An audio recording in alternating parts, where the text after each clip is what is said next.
우리 성경 말씀 같이 보시겠습니다. 오늘 말씀은 누가복음 4장 20절에서 30절 말씀입니다.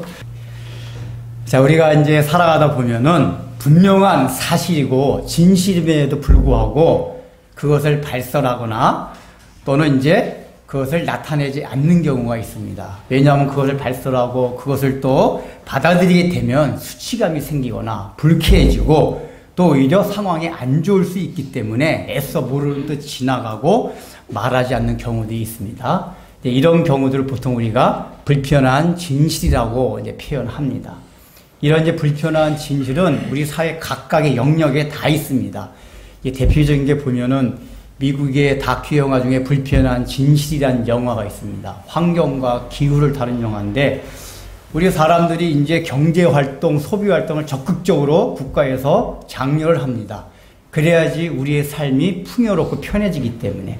근데 그 영화의 내용은 뭐냐? 이렇게 우리가 지금 추구하고 있는 적극적인 경제활동, 소비활동들이 궁극적으로는 환경과 기후에 파괴를 줘가지고 인류를 파멸로 몰아간다.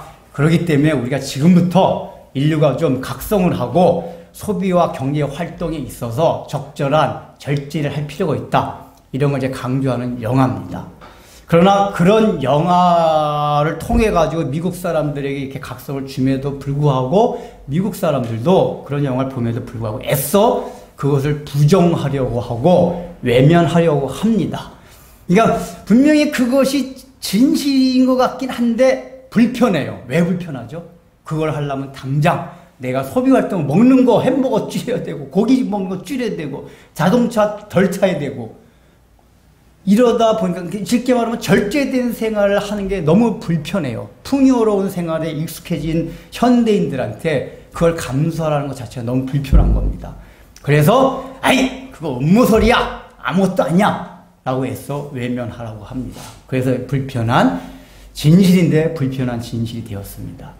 이러한 이제 불편한 진실은 그런 여러 사회 영역에만 있는 것이 아니라 진리의 영역 안에도 있습니다.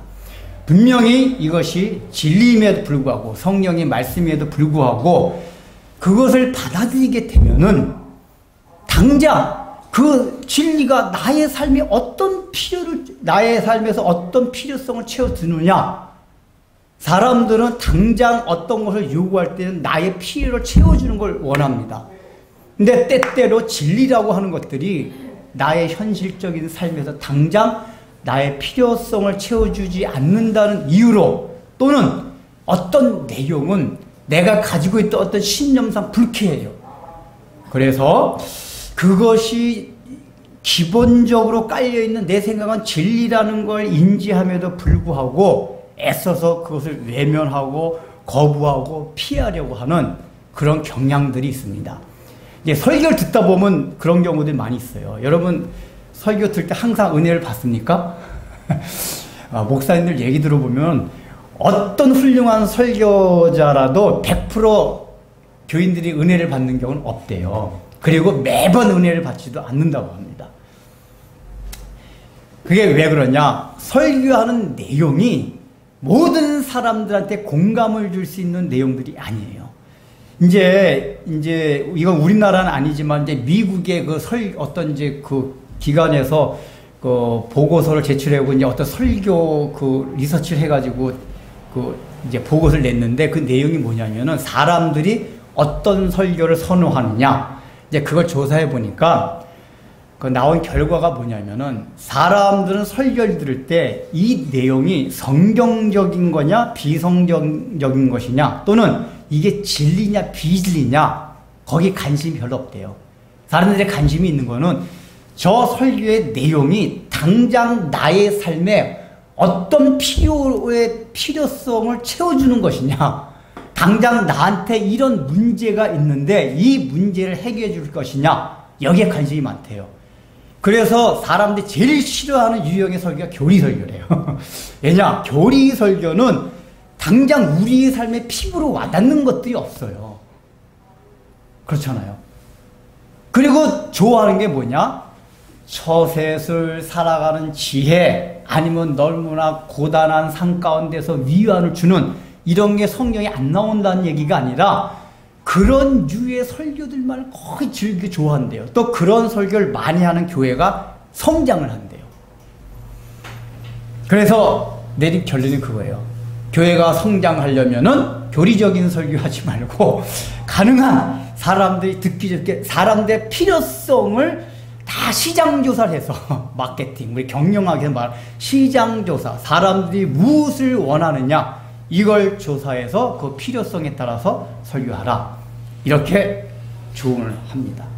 그러니까 이 얘기에서도 뭐냐, 사람들은 진리 이것보다는 당장 내 안에 필요한 거 이걸 요구한다 그 얘기예요. 그래서 어떤 데 처음에 교회 와서는 야 그래도 저 말씀이 진리다, 기독교는 진리다 여기 있지만은 이 진리 자체가 불편한 진실이 되는 경우가 많이 있어요. 왜냐, 야 진리라고 와서 들어봤는데 쭉 듣다 보니까 아 저게 나의 현실적인 삶에 별로 도움이 되는 것 같지가 않아. 아니 저게 진리가 맞는 것 같긴 한데 도움이 되지 않을 뿐더러 내가 자칫 잘못하게 저 말씀을 받아들여서 삶에 적용하면 손해를 볼 것 같아. 나가서는 이런 마음이 들 때가 있단 말이에요. 그래서 애써 이 진리를 외면하라고 해요. 받아들이기 쉽지가 않아요. 그래서 그 진리 진실이 불편한 진실이 됩니다. 이것은 예수님 당시에 예수님의 고향인 나사렛 사람에게도 그대로 적용이 됩니다. 오늘 본문을 보면은 예수님이 나사렛 회당에서 설교를 하십니다. 근데 내용을 보면 설교하는 초반에는 이 나사렛 사람들이 예수님의 설교에 대해서 진리라고 화답하고 받아들입니다. 근데 후반에 가면은 이 진리가 불편한 진실이 돼버려요. 애써 외면하고자 합니다. 근데 그 정도가 지나쳐서 나중엔 예수님을 낭떠러지 밑으로 떨어뜨리기까지. 그러니까 그 나사렛이라는 동네가 언덕 위에 세워진 동네예요. 그러니까 동네 끝까지 몰고 가가 예수님 막 끌고 가가지고 낭떠러지 죽이려고 해요. 여러분들 이게 이해가 돼요? 여러분들도 설교 들 때 은혜 못 받을 때가 있잖아요. 우리는 보통 은혜를 못 받으면 그냥 이렇게 지루하거나 목사님 왜 설교 저런 식으로 해? 이 정도잖아요. 그냥 식상해하거나 지루하거나 머리 긁적 이 정도인데 설교 듣다가 끝나고 나서 이렇게 죽이는 설교자를 잡아 죽이는 경우가 있습니까? 그런 얘기 들어본 적 있어요? 이 기독교 역사 가운데도 그런 경우는 없어요. 물론 죽이기까지는 않았지만은 이렇게 이제 종교개혁 시대 때 그런 때는 진리를 말하면은 그 반대파에서 잡아가고 그런 건 있었어요. 그러나 설교 듣던 청중들이 이렇게까지 하는 경우는 없었어요. 이 얘기는 뭐냐? 이 설교를 예수님 설교를 듣던 나사렛 사람들이 설교를 듣는 가운데 그 마음이 불편한 진실의 정도가 얼마나 강도가 높았던가. 그래서 분노가 얼마나 치솟았으면은 그 설교했던 예수님을 죽이고자 했을까. 우리가 이걸 생각하면서 오늘 본문을 보면서 그 과정을 살펴보고자 합니다. 그렇다면은 지금 말씀을 드렸듯이 나셋 사람들이 처음에는 예수님을 말씀을 진리로 받아들였습니다. 그걸 알 수 있는 게 22절 전반부 보십시오. 자, 같이 한번 읽어보겠습니다. 전반부 시작. 그들이 다 그를 증언하고 그 입으로 나오는 바 은혜의 말을 놀랍게 여겨. 자, 여기서 뭐죠? 그들이라는 건 나사렛 사람들을 말합니다. 설교를 듣는 이 사람들이 그를 예수님을 증언했다 그랬어요. 그리고 그 입으로 나오는 바 은혜로운 말을 놀랍게 여겼다 그랬으니까 예수님을 증거했다. 두 번째, 그 입술로 그 예수님의 말씀이 은혜로운 말씀으로 여겼다. 세 번째, 설교 말씀에 놀라워했다. 그 세 가지예요. 서술하면은. 그러면은 이 앞에 보면은 그거를 이제 또 추정해서 알 수 있는 건 뭐냐면은 21절에 보면 이 글이 오늘 너희에게 응하였느니라. 예수님이 설교하면서 그렇게 했잖아요. 이 글은 지난 시간에 했던 거란 말이에요. 이사야서에 예언된 메시아가 오시면 행해질 일들, 가난한 자에게 복음이 전해지고 포로된 자가 자유롭고 하는 이 내용들. 이게 지금 예수님이 뭐라고 말씀하시냐면 지금 이사야에서 예언된 이 글이 오늘 너희 설교를 듣는 너희 귀에 응하여졌느니라. 그럼 이게 무슨 얘기죠? 예수님이 그 당사자다 그 얘기란 말이에요. 근데 나사렛 사람들이 이 얘기를 받아들였다는 얘기예요. 이게 뒤에 보면 나오겠죠. 왜 받아들였냐? 이미 설교를 듣기 전에 저 유대 지방에서 또는 나사렛이 아닌 다른 갈릴리 지방의 가버나움 같은 데서 다른 공간복음을 보면은 가버나움 같은 데선 예수님이 병자도 고시고 귀신도 내쫓고하는 기적들 베푼 이런 내용들이 나와요. 그러니까 이런 누가복음에 나오지 않지만 이런 내용들을 소문을 딱 들었단 말이에요. 야! 이분이 메시아 만난 거다. 여기에 대해 딱 생각을 한 거예요. 그래서 설교를 하시면서 딱 이 글이 너에게 의인이라 보니까 맞아, 저분이다. 그리고 또 설교 막상 딱 들어보니까 야, 우리가 맨날 회당에서 안식일마다 랍비한테 들었던 설교는 너무 달라. 왜냐, 랍비들은 보통 어떤 설교냐, 윤리 도덕적인 설교란 말이에요. 구약의 율법을 가지고 뭐 이걸 행하라 이걸 하지 마라 하는, 우리가 요즘 말로 하면 윤리 도덕적인 올바르게 살아라 이런 종교적인 내용인데, 예수님의 설교를 들어보니까 완전히 다른 설교, 질이 달라요. 결이 달라요. 그 내용이 뭐냐? 22절 전반주에 나온 은혜로운 말씀이었다. 그러니까 은혜로운 말씀이란 얘기는 뭐냐면은, 우리는 그냥 목사님 이번 설교 은혜 받았습니다, 그냥 감동받았다는 거, 은혜 받았다는 말을 표현하는데, 구약의 관점에서 은혜롭다고 하는 건 뭐냐? 하나님의 성품 가운데 그분의 사랑과 자비와 긍휼한 성품이 내 마음에 강렬하게 느껴지는 걸 은혜라고 표현해요. 그러니까 랍비들한테 설교 들을 때 그런 걸 별로 못 느꼈어요. 하나님이 정말 나를 얼마큼 사랑하시는가, 우리를 얼마나 긍휼히 여기시는가. 그 랍비들한테 설교 들을 때 너 이거 잘못하면 죽어, 지옥 가, 주로 이런 식으로만 설교를 많이 들어봤는데, 예수님의 설교를 들어보니까 랍비들의 설교에서 전혀 못 느꼈던 그 하나님의 자비롭고 사랑하고 긍휼하신 이런 것들이 막 밀려온다는 거예요. 마음들 녹여줘요. 이것 때문에 그래서 그 말이 너무 은혜롭게 들리면서 놀라워하는 거예요. 야, 어떻게 이런 말씀이. 이 세 가지 이 서술들이, 이 사람들이 처음에는 야, 이 말씀이 진리다, 이걸 인지하고 느낀 거예요. 근데 그 다음서부터 바뀝니다. 바뀌어요. 그러니까 처음에는 칭송으로 시작이 돼요. 진리라고 인지하고 자각을 했어요. 근데 그냥 끝에 분노로 바뀌었다는 거 보면 그 진리가 뭔가 불편한 진실이 되어가기 시작하는 거예요. 그 되어가기 시작하는 과정을 봅시다. 제가 올린 자료에는 우리가 보통 문학 작품을 할 때 쓰는 구성 단계 5가지 단계, 발단, 전기, 위기, 절정, 결말, 요 형식을 취해서 적었지만, 그냥 설교 때는 그렇게 말하지 않고 그냥 첫째, 둘째 하겠습니다. 그 발단이 어떻게 됐죠, 이제? 22절 후반부 봅시다. 후반부, 놀랍게 시작. 놀랍게 여겨 이르되 이 사람이 요셉의 아들이 아니냐. 설교를 들으면서 와, 대단하면서 은혜롭다. 근데 갑자기 탁 번쩍 드는 생각이 있는데, 야, 근데 어른들 중에서 쟤 요셉 아들 아니야? 내 친구 요셉, 예수님 아버지가 요셉이잖아. 야, 요셉이 그때 쟤 어릴 때 우리 집에 데리고 올 때 코 질질 흘리는 거 내가 코 닦아주던 걔 아니야? 그리고 예수님 또래 청년들은 쟤 나하고 어릴 때 맨날 딱지치하고 구슬치기 하고 술래잡기 하던 걔 아니야?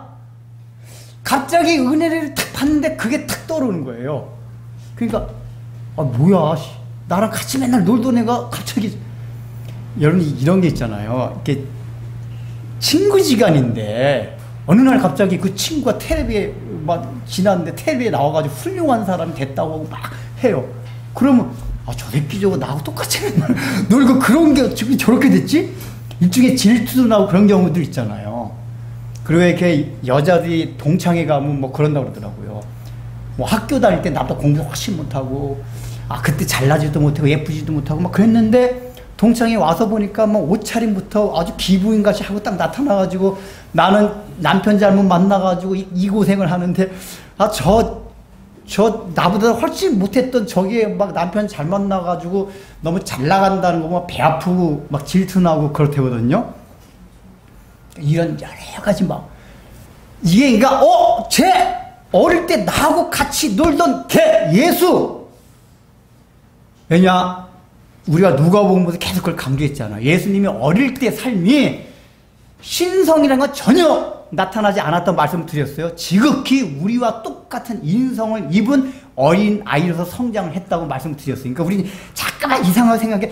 예수님이니까 뭐 어렸을 때부터 막 방방 뜨고 이런 게 아니에요. 예수님도 숨바꼭질도 하고 딱지치기도 하고 구두치기도 다 그렇게 자라나셨단 말이에요.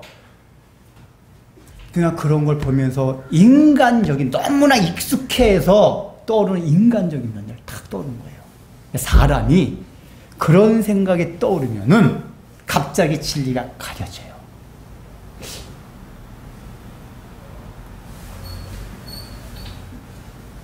그래서 그 설교자들 가운데서 아무리 설교를 하고 다른 사람 다 은혜를 받는데 정작 그 사람과 같이 자란 사람들, 야, 이 새끼야, 내가 너 잘한 거 가지고 내가 다 안다. 이러면 은혜를 못 받는데요. 그러니까 여기 있던 사람들이 일단은 그 전부터 알고 있던 요셉의 아들, 그 예수. 이게 이제 딱 시작이 되기 시작하는 거예요. 발단이. 그건 뭐죠? 다른 말로 말하면 예수님에 대한 선입관념이에요. 고정관념이에요. 설교자가 설교를 하게 되면은 그 설교의 내용만 심취해서 들어야 되는데 사람들이 그 설교자에 대해서 어떤 고정관념이나 또는 복음에 대해서 선입관념, 편견이 있으면은 설교 자체는 진리고 너무 좋은데 그게 안 들어오는 경우가 굉장히 많아요. 근데 이게 진리가 불편하게 되는 시작점이 된다, 그 얘기예요. 시작점이.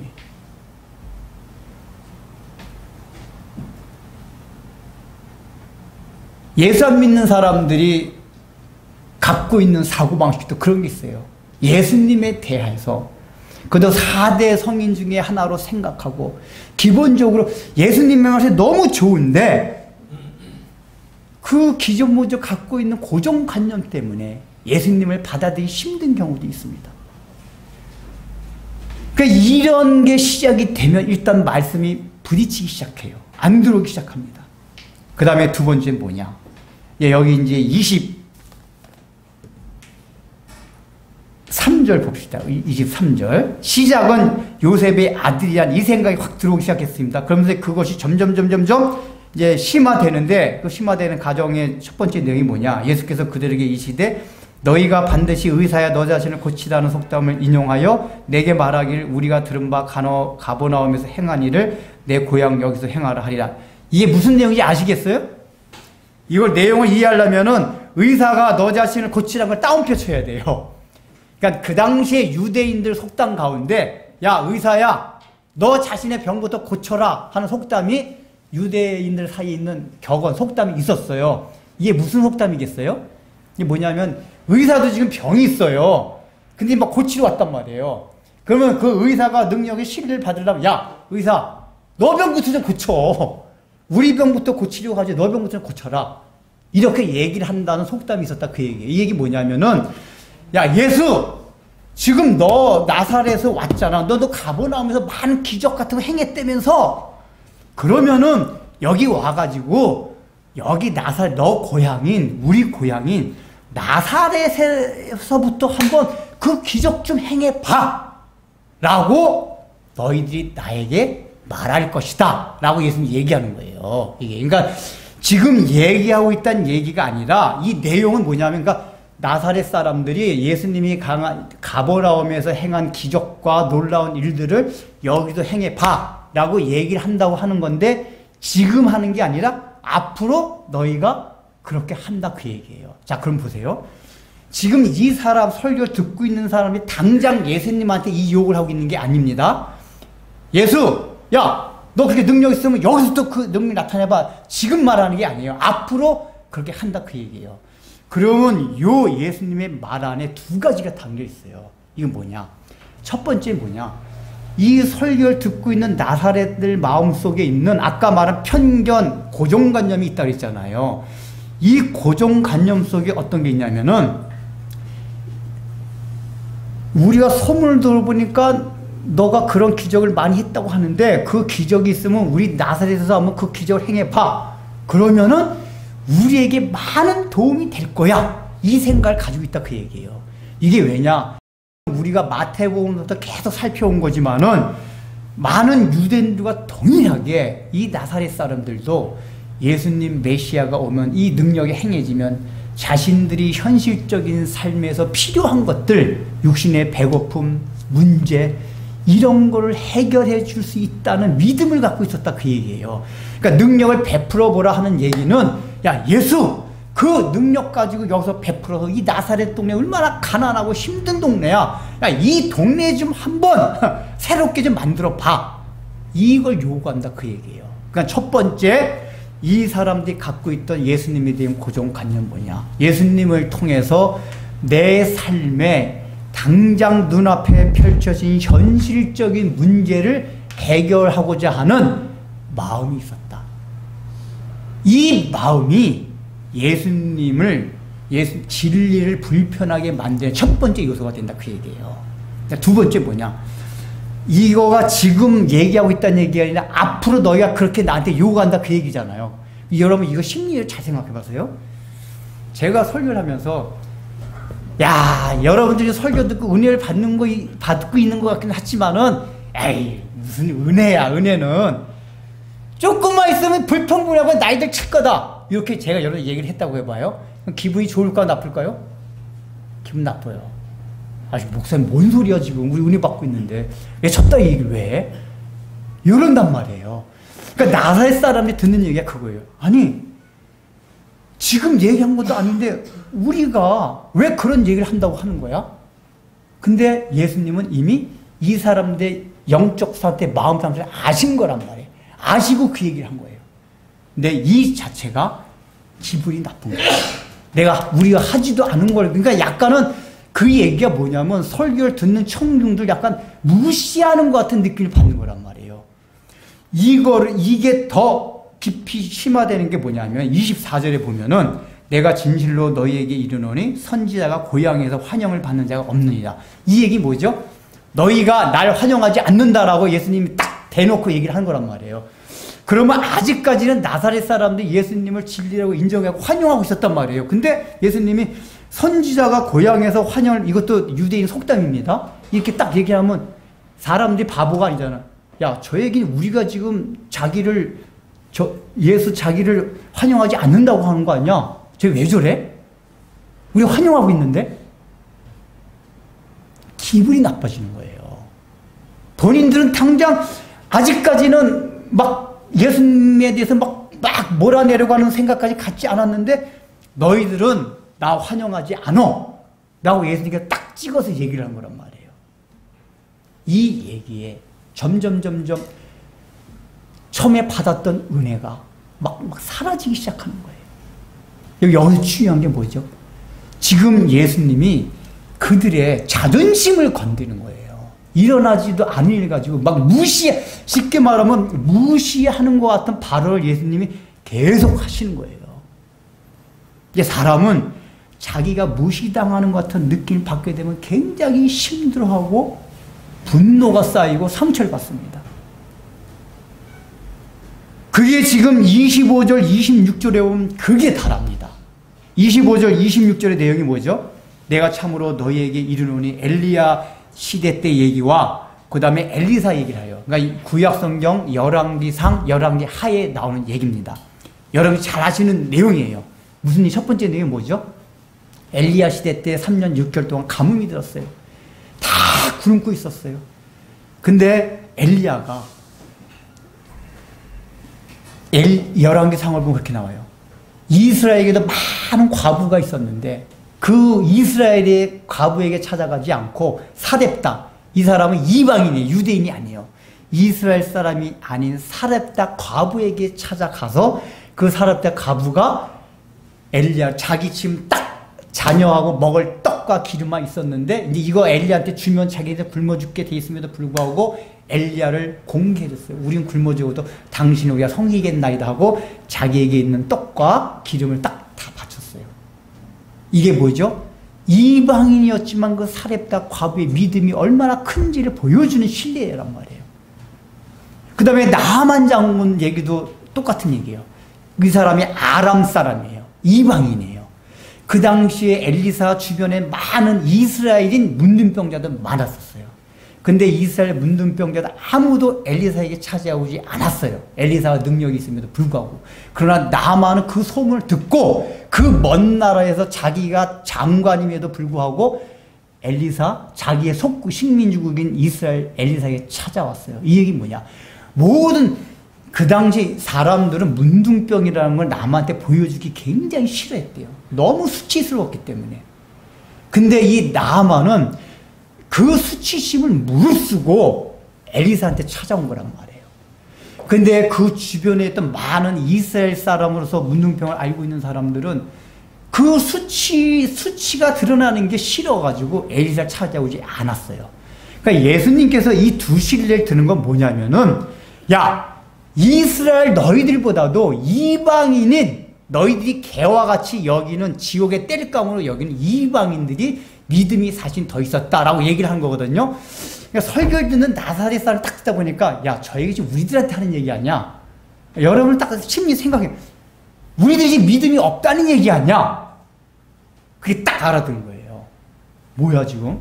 방금 우리가 그래도, 그 말씀에 놀라우고 은혜로운데, 우리 뭐 믿음이 없다 그래? 더구나 예수님의 이 말은 이방인들보다 믿음이 없다고? 그렇게 딱 들은 거예요. 이방인들은 저 지옥의 땔감들, 개새끼들, 우리가 개새끼보다 못하다고? 지옥에 갈 자식보다 못하다고? 딱 이렇게 딱 알아듣는 순간, 그러니까 이 자존심이 완전히 뒷밟혀지는 거예요. 모멸감을 느끼는 거예요. 여기서 완전히 이거는 자존심을 뒷밟혀서 완전히 모멸감, 경멸감을 느끼는 거예요.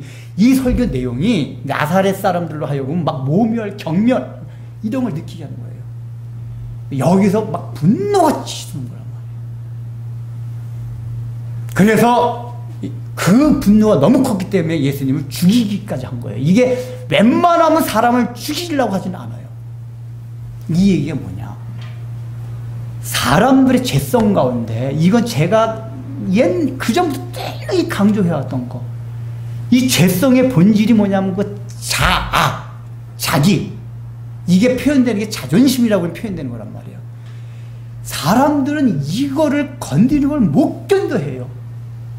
야, 지금 봐요. 지금 예수님을 배척하고 진리가 불편한 진실로 바뀌게 된 과정 속에 있는 게 윤리 도덕적인 결함들이 아니에요. 지금 나사렛 사람들이. 거기에 나온 게 다 뭐냐면은 이 과정 속에 나오는 게 인간의 자존심을 지금 건드리는 문제들이에요. 왜 성경이 이게 기록되어 있냐? 인간의 이 자존심, 자아 문제가 죄의 본질이고 근본이고, 이게 어떤 윤리 도덕적인 죄악보다도 복음을 적대시하고 반대하게 되는 지름길이다. 그걸 알려주는 거란 말이에요. 이 본문을 통해서 우리도 생각해볼 게 그거다, 그 얘기예요. 여러분이 설교를 듣거나 복음 말씀을 들을 때 이 사람과 동일한 과정을 겪을 수가 있다, 그 얘기예요. 우리가 처음에 교회에 나왔다는 얘기는, 그래도 예수를 믿어보려고 했다는 얘기예요. 그래도 한 번은, 그래도 성경 말씀이 참 진리인 것 같다, 이런 인식이 돼서 교회에 나오기도 하고 말씀을 듣기도 하고 설교를 들어요. 근데 진리라고 생각을 했는데 듣다 보니까 그 진리가 뭔가 불편해지기 시작해요. 여기 당장 설교를 들으면서 불편해지는 게 뭐가 있습니까? 이 목사님 설교가 진리인 것 같긴 한데, 지루해 죽겠어, 식상해. 이런 마음이 든다면 첫 번째 나사렛 사람들이 갖고 생각, 편견, 고정관념, 이런 것들이 있게 되면은 설교가 안 들어오기 시작해요. 여러분이 설교 듣다가 순간적으로 탁탁 떠오르는 생각들이 있어요. 근데 이 떠오르는 생각들이 어떤 자기가 갖고 있던 예수님에 대한 편견이나 고정관념, 이 기독교 복음에 대한 고정관념이 있는데 설교를 딱 듣는데 그게 딱 부딪힌 경우가 있어요. 그게 대표적인 게 여기서 나온 건 뭐죠? 나는 지금 현실적인 삶의 문제 가운데서 이게 너무 힘들어 죽겠는데 목사님 설교는 지금 나의 상관은 아무 상관이 없네. 이런 마음이 들기 시작하면 설교가 하나도 안 들립니다.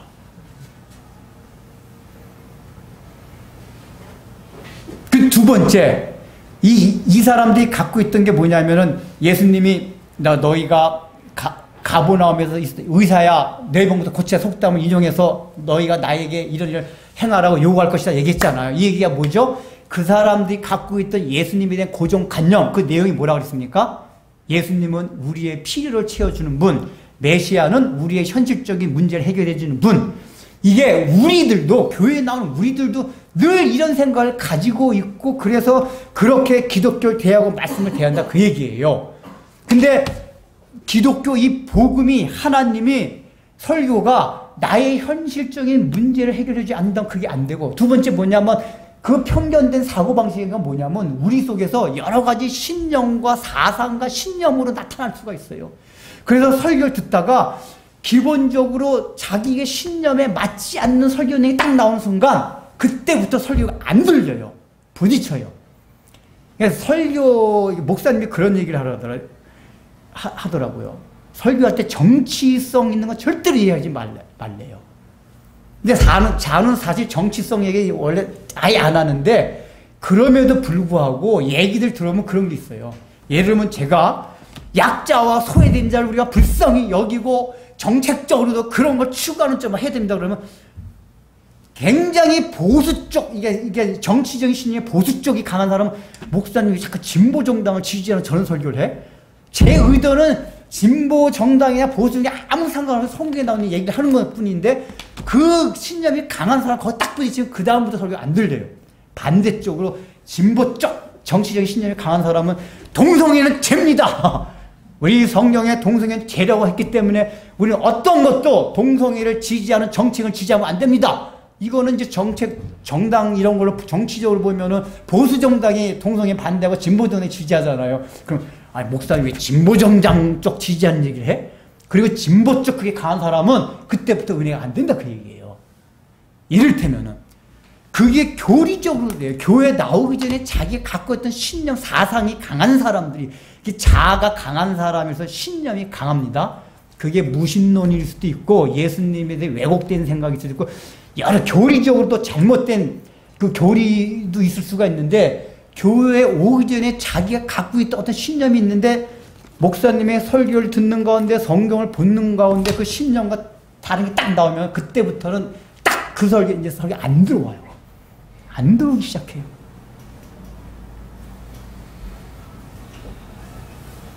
우리가 지금 이런 게 있지 않느냐 살펴봐야 된다. 이게 윤리 도덕적인 죄보다 더 무서워. 그러니까 복음을 적대시하는 면에 있어서는 도덕질하고 살인하는 윤리 도덕적인 면보다도 실제 영적인 면에 있어서 이게 더 무섭다 그 얘기예요. 성경이 말하는 게. 그게 왜 그러죠? 자아와 관계가 돼서 그래요. 제가 누누이 강조하지만 신념이 강한 사람은 굉장히 자아가 강합니다.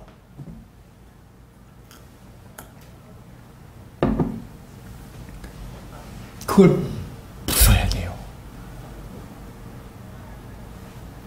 그리고 세 번째 내용 뭐죠?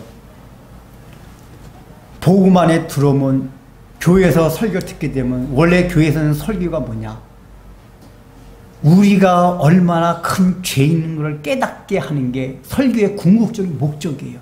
그런 죄인을 하나님께서 얼마만큼 사랑하신다. 이걸 알고자 하는 거예요. 사실은 목사님 그러면 우리 기독교는 현실적인 문제와 아무 상관이 없습니까? 아니에요. 복음은 현실적인 문제를 근본적으로 해결해 주는 게 복음이란 말이에요. 근데 우리 눈앞에 당장에 있는 근시안적인 면만을 바라보고 당장 요 문제 해결해 주세요.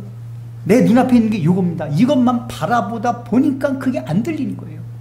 근데 원래 교회에서 말하고자, 성경에서 말하고자 하는 거는 우리가 죄인이고 하나님께서 우리를 얼마만큼 사랑하셨다. 전부 이 얘기를 하는 거예요. 근데 이게 하나님이 우리를 얼마만큼 사랑하셨다. 이걸 아는 게 모든 우리가 인생을 살아가면서 당하는 모든 문제를 근본적으로 다 해결해 줄 수 있는 근본적인 답이다 그 얘기예요. 근데 우리는 실제로 그래요. 저도 요즘 살아가면서 현실적인 문제 해결되는 게 없어요. 여러분 저 얼굴 보면 안 그런 것 같이 보일지 모르지 아니에요. 저도 일주일 동안 삶이 늘 고통스러워요. 현실적인 문제 해결이 하나도 없어요. 근데 제가 가장 은혜가 되는 때가 언제냐? 토요일 날이에요. 토요일 날, 아니 저게 평상시에 설교 좀 꾸준히 하지만 토요일 날은 전적으로 말씀에 몰입해가지고 하면은 설교 준비하면서 야 하나님의 사랑, 하나님의 사랑이 느껴져요. 이렇게 주일을 맞이하면서 내일 주일이구나. 예수님이 나를 위하여 십자가 못 박혀 돌아가셨다 부활하신 그날. 그걸 생각해서 하나님의 사랑이 내 마음에 스며들고 다시 한번 그걸 각인하게 되면 뭐냐? 내가 당장 눈앞에 현실적인 문제는 해결되지 않고 이렇지만 궁극적으로 하나님이 나를 사랑하시기 때문에 이런 문제는 다 해결되게 돼 있다. 이 마음이 저를 평안케 만들고 다시 강건하게 만든다 그 얘기예요. 그 역시 근본적인 해결책은 십자가의 은혜를, 하나님의 사랑을 내가 다시 한번 생각하고 각인하고 받아들인 거다. 그래서 설교의 모든 내용이 다 원래 교회에서는 하나님이 어떤 분이고 하나님이 어떤 속성으로 우리를 얼마만큼 사랑하셨나 창세기부터 요한계시까지 다 그 내용이에요. 그래서 맨날 그 내용이 그 내용, 요 소재를 가지고 그 얘기하고 저 소재를 가지고 다 그 얘기한단 말이에요. 근데 우리는 잠깐만 아니 내 삶에 필요한 거예요. 필요하다니까요. 근데 그 필요한 게 정말 하나님이 나를 사랑하시는 걸 내 마음에 받아들이고 각인하면은 당장은 답답한데 그 믿음이 이 현실적인 어려움들을 극복하게 해줘요. 극복하게 해준다고. 그래서 여러분들이 교회에 올 때마다 딴 설교 드리려고 하지 마세요. 이스라엘 역사를 통해서 하나님이 나를 얼마만큼 사랑하시는가 이걸 들어오셔야 된다 그 얘기예요.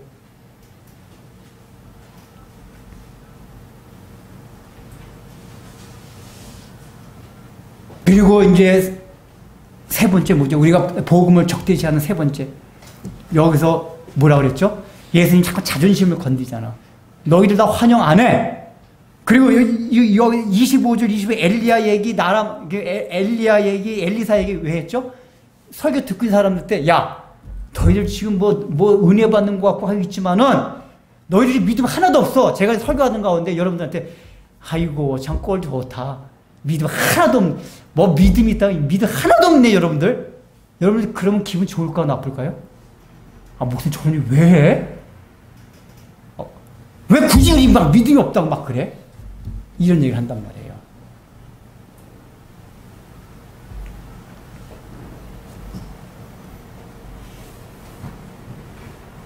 근데 우리는 그런 자기의 어떤 부족한 점, 결점, 안 좋은 것들을 지적당하는 것에 대해서 받아들일 수 있는 마음을 자꾸만 우리가 해야 돼요.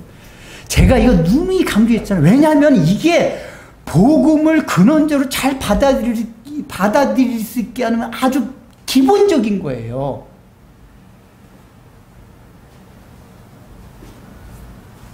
복음 자체가 뭐냐? 우리 자신의 정체성을 드러나게 하는 거란 말이에요. 내가 괜찮은 존재하는데 정말 더러운 자였구나. 그래서 복음이 간접적으로 그걸 여러분들한테 전달하거나 아니면 목사가 설교단에서 직접적으로 그걸 한다 해도 저걸 받아들여야겠다. 내가 자존심 상하고 기분이 나쁘다 할지라도 저걸 받아들여야 된다. 이러면서 받아들여야 된단 말이에요. 근데 우리는 그걸 받아들이기 너무 힘들어해요.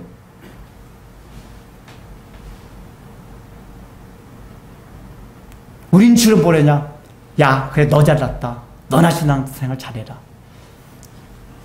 목사님들 설교할 때 자기 얘기를 하지 말라 그래요. 우리 설교학 시간에는 예를 들 때 자기 얘기를 하지 말라 그래요. 그게 그냥 사람 심리적으로 자기 얘기하면 이런데요. 너 잘났다 그런데요. 누구 얘기를 하면 잘난 얘기해도 누구 3자를 얘기하면 사람의 심리적인 저항감이 없대요. 심리학적으로. 근데 자기 얘기를 하면 심리적으로 너 잘났다 그 마음이 나온대요. 이게 죄성이다 그 얘기예요. 3자든 그 사람이든 어떤 잘못을 지적해주면은 나의 잘못을 받아들이고 그래 저분은 저렇게 하는데 나는 그렇게 하면 이렇게 생각하면 되는데 설교자 자기 입은 그래 너 잘났어 너나 그렇게 이렇게 생각한다 그 얘기예요. 바울이 그런 얘기 하잖아요. 여러분들은 나를 본받으라 그래요. 여기 얼마나 교만한 말 같아요. 근데 이 얘기가 바울의 심리, 바울이 얼마나 답답했으면 그 얘기를 하신지 아세요? 그러니까 이게 바울의 심리는 그거예요. 왜 이렇게 복음을 깨닫지 못하고 내가 이렇게 빈궁하고 어렵고 힘들게 불고 자족하며 살잖아. 그러니까 너희들 바로 옆에 있는 너희들이 가장 잘 아는 나 바울, 이 바울이 지금 이렇게 살고 있잖아. 내가 감옥에 갇혀 있어도 자족할 줄 살고 있잖아. 그러니까 이 가장 너희들이 잘 알고 있는 내가 이렇게 사는 거 보고 본인 받아봐. 이게 바울이 너무 답답해서 제 3자 너무 멀어요. 가장 가까이 있는 나를 보고 좀 저기 해라 그 얘기예요. 근데 사람들은 주로 심리가 어떠냐면 그래 너 잘났어 이런단 말이에요. 안 그래요? 이게 너 잘났어 하는 마음이 인간의 죄성이다 그 얘기예요. 이런 게 복음을 받아들이지 못하기는 근본적인 밑에 깔려있어요. 이런 마음이 강하면 강할수록 우리가 신앙생활에 그리스도의 그 사랑이 깊이 심취돼서 신앙생활이 힘들어져요. 왜냐 이게 설교자한테만 해당되는 게 아니에요. 개인과 개인의 인간관계에 있어서도 이런 일들이 얼마나 많아요. 부부간서부터 시작해가지고 여러분 인간관계에서 제일 우리가 상처를 받는 게 자존심 건드린 문제잖아요. 지금 여기서 예수님이 지금 고의적으로 지금 당장 이 나사렛 사람들은 죽이려고 하지도 않고 반대도 하지 않는데 선지자가 환영을 받지 못해. 이 얘기는 너희들 나사렛 내 고향 사람이 날 지금 환영하지 않어. 이렇게 뭐야 기분 나쁘게 왜 저 얘기를 해? 왜 우리한테? 거기다 나가다가 너희들 믿음이 없잖아. 이방인보다 믿음이 못해. 개새끼보다 믿음이 못해. 뭐야? 이게 설교자뿐만 개인적으로도 이런 얘기를 듣잖아요. 우리가 눈이 그런 거잖아. 부부지간에도 너도 이런 거 있어. 그럼 그걸 뭐라 그래? 알아. 나 그거 안다고. 안 그래요? 나 안다니까 얘기하지 마. 그러니까 나 아니까 얘기하지 마. 그거 아니까 맞아. 나 그게 있지. 받아들이면 되잖아요. 근데 왜 안 받아들여? 자존심을 건든다 그 얘기예요. 그렇게 말하면 안 고치겠다 그 얘기예요. 진짜 고칠 사람은 맞아. 나 그거 있어. 나 알아. 얘기하지 마. 이건 안 고치겠다 그 얘기예요. 근데 여러분 이게 우리 개인적인 인간관계에서 얼마나 많은지 몰라요. 근데 이런 마음이 강하게 되면은 신앙생활하다 계속 걸려 넘어지는 게 많게 된다 그 얘기예요.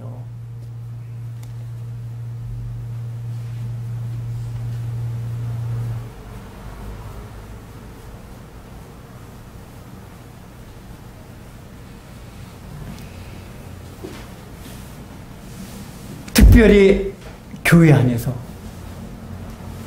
이 말씀을 대할 때 여러분들 하나하나 그 심령 가운데 계속해서 죄를 지적하고 여러분의 마음이 불편하게 느끼는 때가 있어요.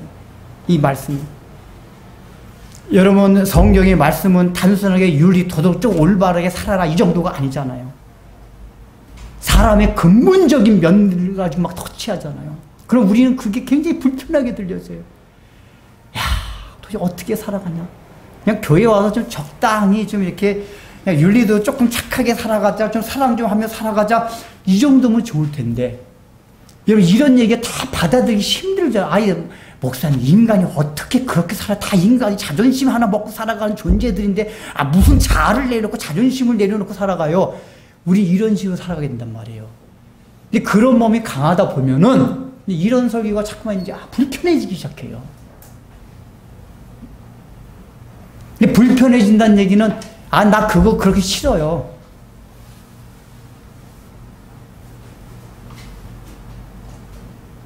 근데 그렇게 마음을 갖게 되면은 예수님의 사랑을 근본적으로 받아들이기 힘들어요. 여러분 신앙생활 하시면 잘 생각해봐요. 정말 내가 그리스도의 사랑을 인격적으로 얼마큼 깊이 체험했나 한번 생각해 보십시오. 의외로 교인들하고 얘기를 해보면은 예수님을 인격적으로 만났던 얘기는 그분이 나를 얼마만큼 사랑하시는 거에 대한 경험이 있다는 얘기예요. 그걸 가슴 깊이 막 스미고 느꼈다는 얘기입니다. 이런 게 확실한 사람들은 우리가 육체를 입었기 때문에 죄도 짓고 뭘 다 있지만은 근본적인 뿌리가 흔들리질 않아요. 당연히 죄도 뭐 다 있죠. 그러나 이게 없이 신앙생활하는 건 너무 많아요. 그렇게 되면은 계속 흔들려요.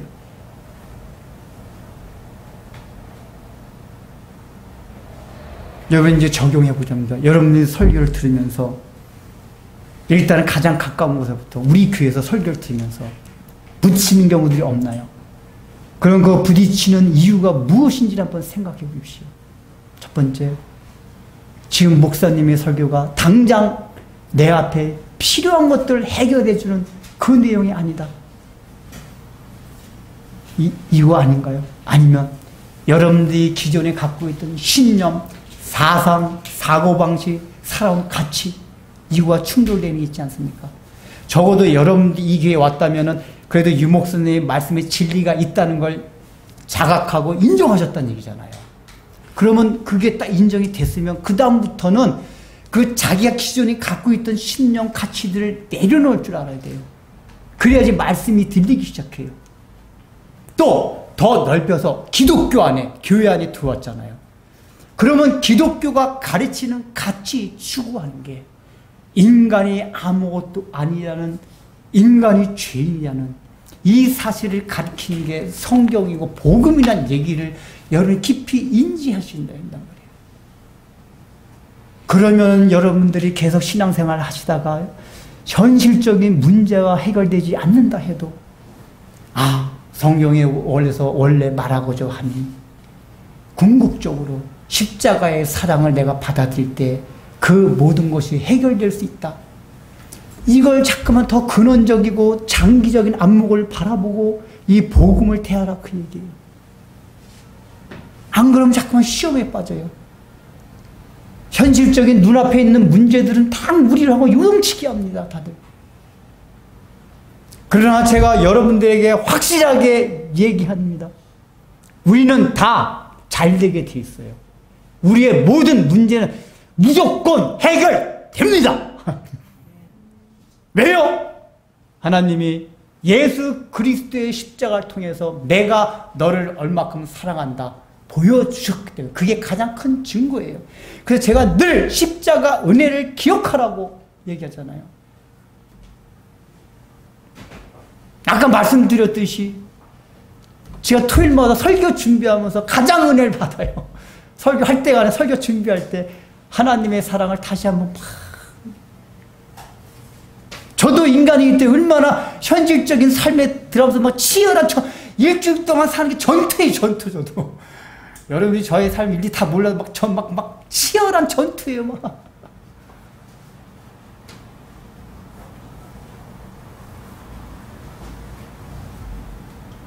근데 하나님의 구원의 섭리를 생각할 때, 그 사랑을 생각할 때 마음이 녹아져요.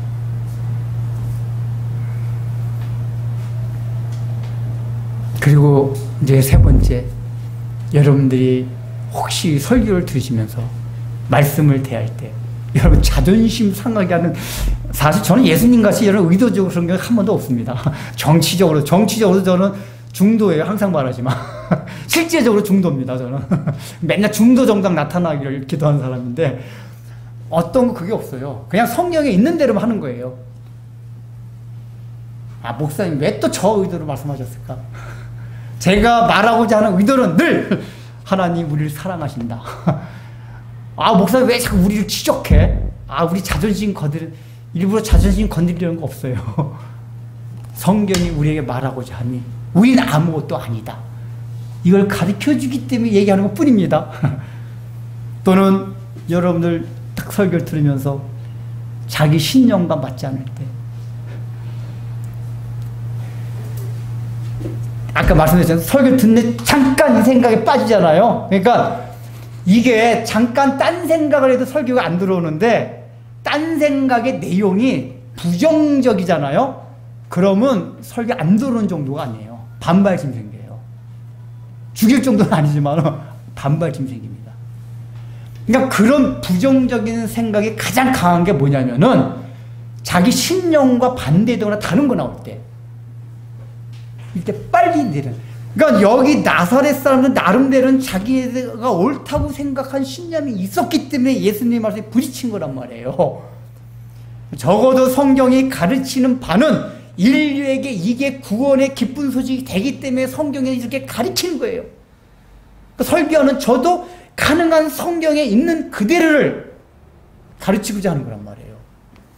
그러면은 설교를 들을 때 그런 드는 생각들 순간적으로 빨리빨리 드는 생각을 빨리빨리 내려놔야 돼요.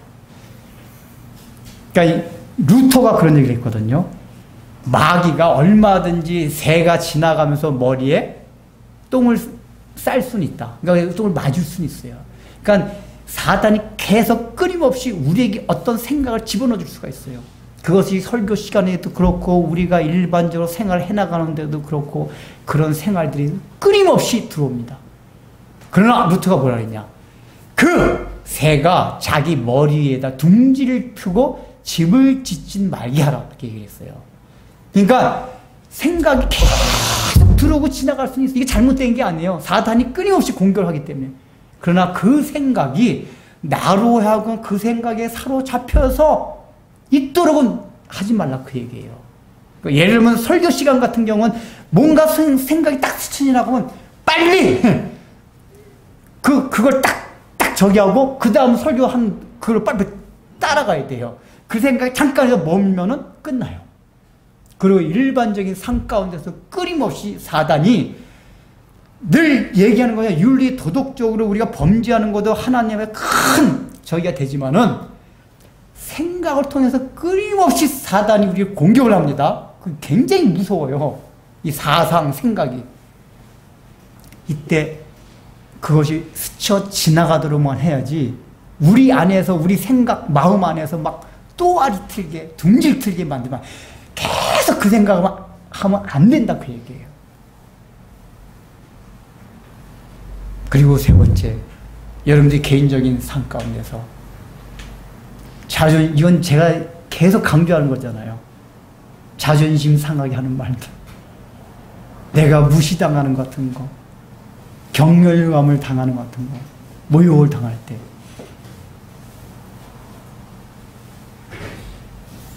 그때 그것을 겸허하게 받아들일 수 있는 마음을 자꾸 훈련을 해야 돼요. 제가 그래서 그거에 대한 실제적인 방법을 하나 제시한 적이 있었잖아요. 뭐라고 기억납니까? 자존심을 너무 한꺼번에 건드리면 우리가 그거 못 이기니까 상대방한테 서로 약속을 하고 야 아주 살짝 자존심 건드리는 거 뭐 우리 해보자. 서로 훈련을 맷집 강해지게.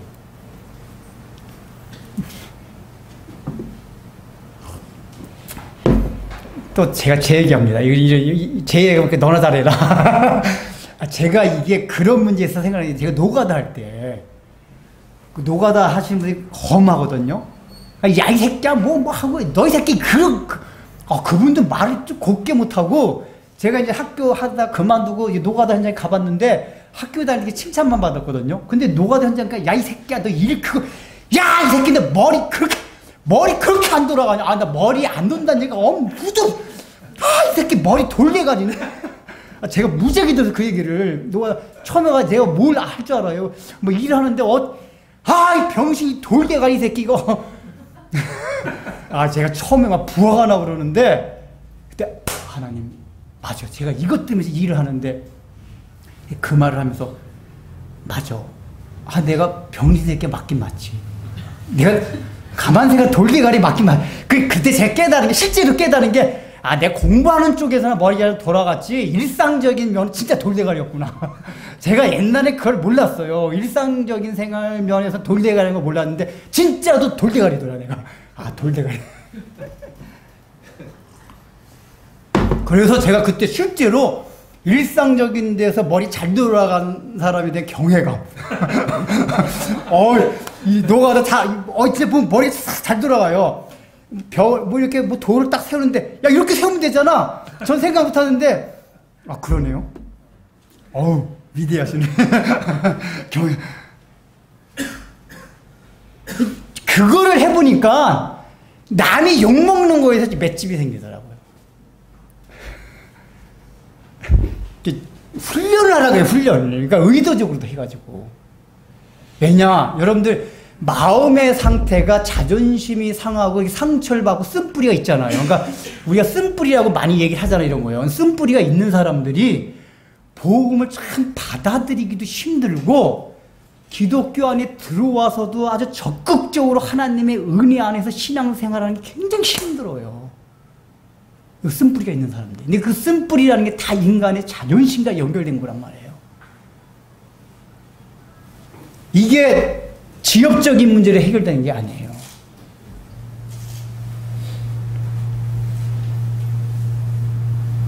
예수님의 십자가 복음을 통해서만 얻을 수 있단 말이에요.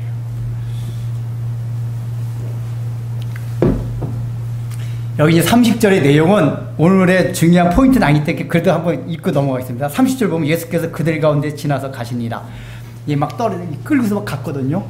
이건 예수님이 초자연적인 일이 일어난 게 아니라 아직까지 예수님이 죽으실 때가 아니란 말이에요. 그러니까 하나님이 갑자기 그 예수님 앞에 어떤 권위 같은 게 갑자기 막 탁 위험이 펼쳐진 거예요. 그러니까 막 끌고서 막 하려다가 예수님이 당당하게 탁 뿌리치고 탁 앞으로 걸어가니까 쉽게 말 상황이 이런 거예요. 이 사람들도 미혹을 막 하려고 하는데 예수님이 갑자기 딱 당당하게 탁 하더니 탁 앞으로 막 걸어가시니까 뭐야 하더니 그러면서 쑥 지나갔다 그 얘기예요. 이 상황 자체는 하나님이 아직 때가 아니기 때문에 초자연적인 건 아니지만은 어떤 뭐 신전 영광 권위 같은 게 그 사람이 탁 예수님 앞에 나타나가지고 사람들이 어리다가 그냥 예수님이 절벽 아래 떨어지려고 하다가 그냥 다시 그 마을 나오신 상황을 얘기해요. 요 상황으로 끝났지만은 이 본문에서 말하고자 하면 뭐냐? 나사렛 사람들이 왜 진리가 불편한 진실이 되었나? 이걸 얘기하고자 함이 이 본문 내용의 핵심이란 말이에요. 그래서 여러분 이걸 통해서 우리들도 진리가 나의 삶 가운데 불편함이 되지 않았나 생각해 보십시오. 설교가 불편함이 되지 않았나? 아니면 기독교란 복음 자체가 신앙생활 자체가 불편함이 되지 않았나? 그러면 그 원인이 무엇인가? 이걸 다시 한번 생각하고 근원적인 거는 예수 그리스도 나의 자존심을 다 접고 나의 생각과 신념을 접고 예수님의 사랑, 하나님의 사랑을 온전히 받아들이고 경험할 때 나의 모든 문제도 해결되고 복음 안에서 자유를 가지고 살아갈 수 있다는 그 믿음을 가지고 새롭게 출발하시기 바랍니다.